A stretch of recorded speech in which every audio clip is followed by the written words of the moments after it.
আসসালামু আলাইকুম। ঈদ মোবারক। সবাইকে ঈদের অনেক অনেক শুভেচ্ছা। ঈদ মানে আনন্দ, ঈদ মানে খুশি। আর এই ঈদের আনন্দকে ভাগাভাগি করতে আমি নাফিসা চলে এসেছি দৈনিক খবরের কাগজের পেজ থেকে। আজকে আমি তৈরি করে দেখাবো মজাদার একটি সহজ রেসিপি, কাটা মশলায় গরু মাংস। তো এখানে আমি নিয়ে নিয়েছি 500 গ্রাম গরুর মাংস। তো এটাকে আমরা আগে শুরুতে ম্যারিনেট করে নিব। এটাকে ম্যারিনেট করে নেওয়ার জন্য আমাদের যা যা প্রয়োজন, প্রথমে আমি দিয়ে দিচ্ছি এখানে মিডিয়াম সাইজের 2টো পেঁয়াজ ব্লেন্ড করে নিয়েছি। তারপরে দিয়ে দিচ্ছি এখান থেকে 1 টেবিল চামচ রসুন বাটা, 1 টেবিল চামচ আদা বাটা,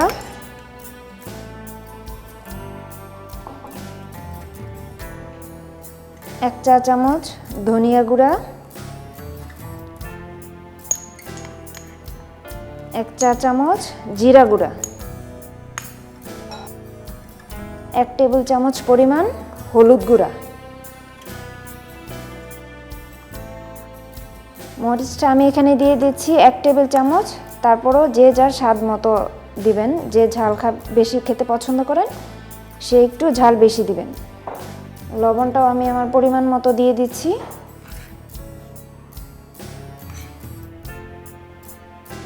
তারপরে এখানে নিয়ে নিয়েছি 1/2 কাপ পরিমাণ সয়াবিন তেল।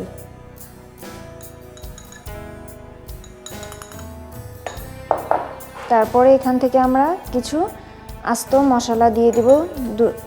3টা তেজপাতা, 3টা এলাচ, 2 থেকে 3 টুকরা দারুচিনি। তা আমরা খুব সুন্দর করে মেখে নিব যাতে মশলাগুলো খুব সুন্দরভাবে মিশে যায়।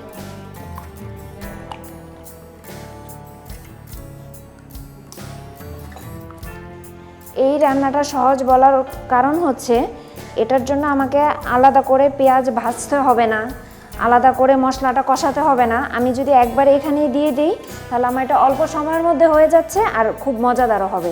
তো আমার এখানে ম্যারিনেট করা হয়ে গেছে। এখন আমি এটাকে 5 মিনিটের জন্য একটু রেস্টে রাখবো যাতে মশলাগুলো সুন্দরভাবে মাংসের সাথে লেগে যায়।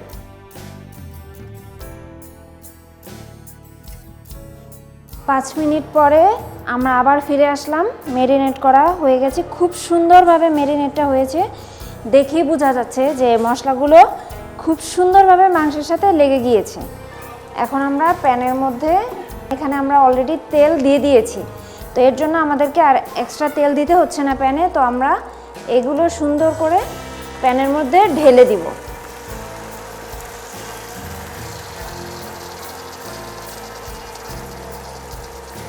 এই বাটিটাকে আমরা একটু ধুয়ে এই পানিটা দিয়ে দিব। তো আমরা প্যানের মধ্যে মাংসটা দিয়ে দিলাম। মাংসটা হালকা একটু নেড়ে এটাকে ঢেকে দিব। তো আমরা এখন ঢেকে দিচ্ছি 10 থেকে 15 মিনিটের জন্য। আমরা 10 মিনিট পরে আবার চলে আসলাম। আমাদের মাংসটা কষানো হয়ে গেছে, দেখলেই বোঝা যাচ্ছে মাংসর উপর একদম তেল উঠে গেছে।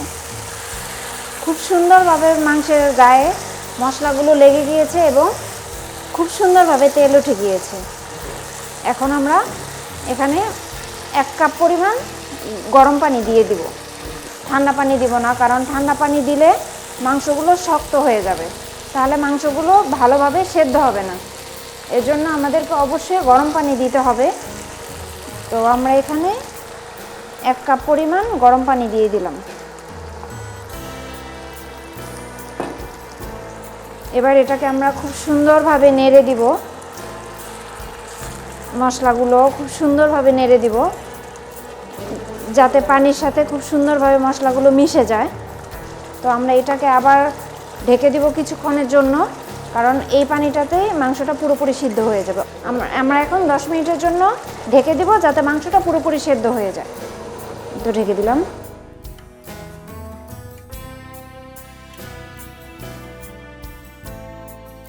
চলে আসলাম আমরা 10 মিনিট পরে।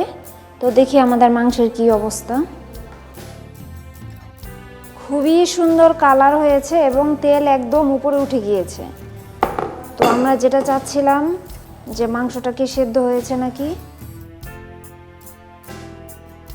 তো মাংসটা আমাদের পুরোপুরি সেদ্ধ হয়ে গিয়েছে।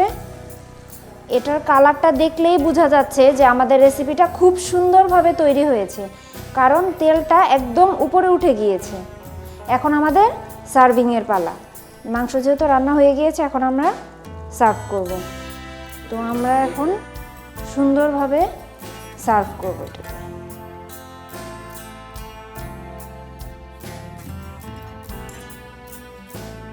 কথাই তো আছে, আগে দর্শনদারি পরে গুণবিচারী। তো আমাদের সার্ভটা যদি দেখতে সুন্দর হয় তাহলে খেতেও আমাদের ভালো লাগবে।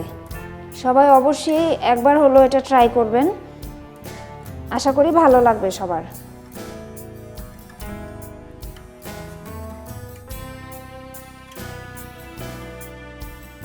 আমি এখন গার্নিশিং করছি।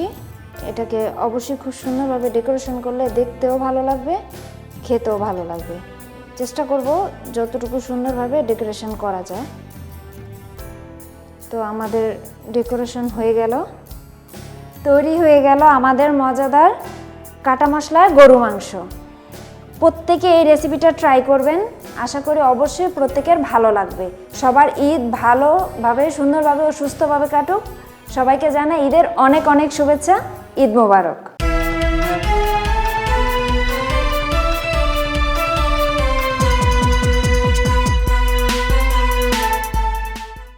এলো মুক্ত চিন্তার স্বাধীন দৈনিক খবরের কাগজ। এখন খবর হবে নিখাত, নির্ভীক, নিরপেক্ষ।